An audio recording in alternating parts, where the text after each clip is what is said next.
Welcome to the Elixir podcast, where we ask people from all walks of life and from around the world what their favourite poem is and why it's important to them, why or how it speaks to their heart. The podcasts are short little forays into the heart and mind of another, and we called the podcast Elixir because we feel that poetry has a sort of magical power that might turn iron into gold or induce love, that it works as a medicine for the spirit, or simply as the word's derivation suggests, from the Arabic Elixir and the Greek chedion, as a powder for drying wounds.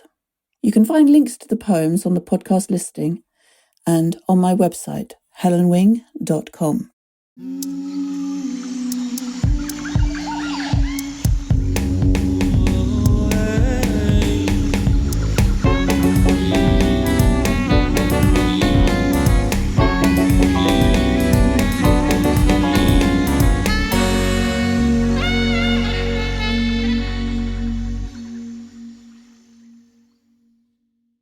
Eu nu strivesc corola de minunea lumii și nu ucid cu mintea tainele ce le întâlnesc în calea mea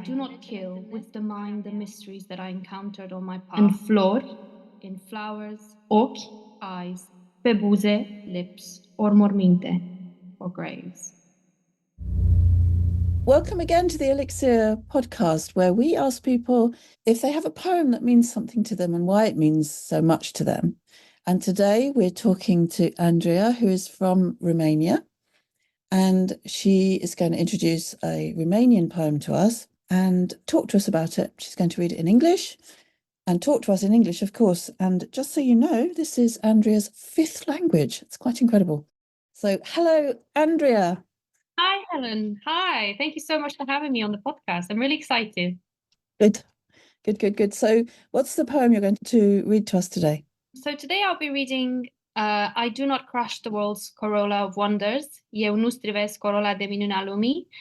It's a poem that I encountered while I was in high school. It's one of the poems we had to study for our final exams. And I think it's one that stuck with me and one that probably shaped the way, I don't know if shaped or confirmed, probably, somewhere in between that, the way I approach and see the world. Wow, and it sounds, if you're teaching it at school in Romania, it's one that maybe is influencing quite a few people. Well, I hope so, yeah. And I think it's very special. It's deep ingrained in the way that I think a lot of people do see the world in Romania, and I think it's quite special. Okay, would you read it to us first, please? Yeah, so this is my own translation. I spent a bit of time today because I wanted to capture the way that I see it. I've read a few translations and there were a few bits that didn't really sit well with me. So this is my own rendition of it. Thank you for doing that. I do not crush the world's corolla of wonders, and I do not kill with the mind the mysteries that I encountered on my path in flowers, eyes, lips, or graves. The light of others suffocates the spell of the impenetrable unknown that lies in depths of darkness. But I, with my light, deepen the world's mystery, and just like the moon with her white rays, do not diminish, but tremulously enhance the night's mystery even more. This is how I too enrich the dark horizon with great shivers of sacred mystery, and all that is indecipherable becomes even harder to decipher before my eyes, because I love flowers and eyes and lips and graves. Oh my God, that it's giving me shivers throughout my body. What a beautiful poem. Who wrote that poem? I love it. Who's the author? Lucian Blaga. He's a Romanian, so he's called Lucian, I guess would be the English, Lucian Blaga. Okay, and just so you know, everybody who's listening, we will put links to the poems that we talk about on our podcast information. So, Andreea, tell me, why does this poem mean so much to you? Why does it move you? I think this poem is about being comfortable with mystery and having unknown in your life, and also allowing for surprises. And I love that because as a very anxious person, I find it very difficult to sit with things that I don't understand. And I think there's so much of mystery and unknown in the world that we have to learn to accommodate in our lives. And that's because what we truly value in life, and that's flowers, eyes, and lips, like the poem says, cannot be known using rational, objective learning. You have to experience it, and you have to use your light. I love that the poem alternates between light and darkness, depth, shallow.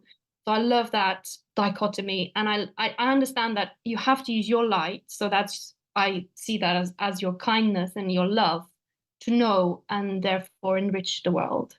So I really love that. I think that's the way I've tried to approach life, and I felt like intuitively that's how I've been doing it. And then this poem, captured it.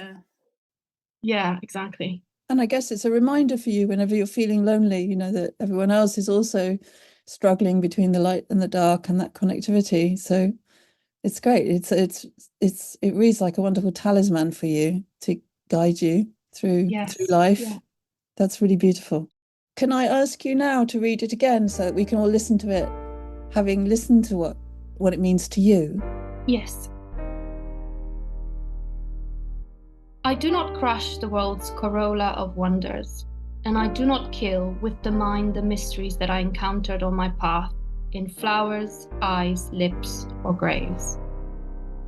The light of others suffocates the spell of the impenetrable unknown that lies in depths of darkness. But I, with my light, deepen the world's mystery. And just like the moon with her white rays, do not diminish but tremulously enhance the night's mystery even more. This is how I too enrich the dark horizon with great shivers of sacred mystery, and all that is indecipherable becomes even harder to decipher before my eyes. Because I love flowers and eyes and lips and graves. It's just such a beautiful poem. That's really lovely.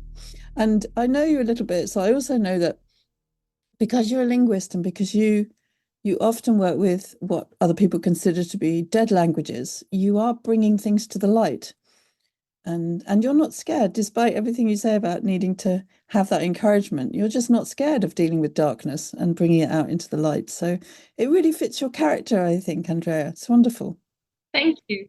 So now, would you like to read it to us in Romanian? Because I figure it'll have different rhythm, although your translation was really beautiful. But I guess it has a different rhythm in Romanian. Yes. And I think that's one of the struggles of translating poetry, is keeping, maintaining the rhythm and the words as well as the meaning. Eu nu strivesc corola de minunea lumii și nu ucid cu mintea tainele ce le întâlnesc în calea mea, în flori, ochi, pe buze ori morminte.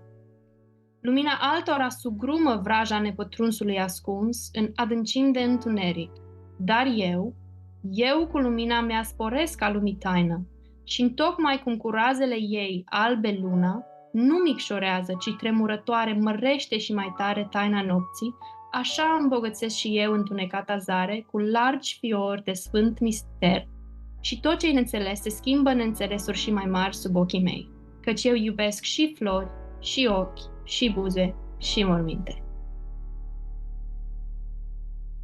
That's beautiful. Sounds absolutely gorgeous in Romanian as well, even though I don't speak Romanian. Wonderful. So thank you very much for coming on our podcast. It has been a pleasure. Thank you so much for having me. Thank you for listening to the Elixir podcast. My name is Helen Wing, and you can find more information about the poems that we talk about on my website at helenwing.com. The podcast is produced by Platts at Sapien. Tom also creates each episode's original music. To find out more, go to soundsapien.com.